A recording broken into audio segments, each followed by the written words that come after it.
नाही गरम झालं मग कच्च कच्च राहिलं आणि तेलकट होईल. मध्ये तेल घुसून त्याच्यात.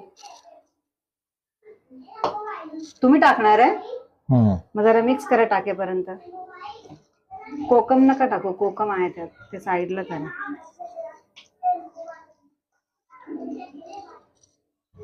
कोणाकोणाला घरात आणून काय करतोय. अय्यो मा एवढा डेंजर प्रकार.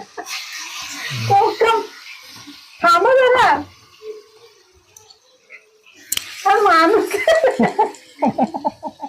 हा बाबा एक दिवसामध्ये मला मारून टाकेल चटके देऊन.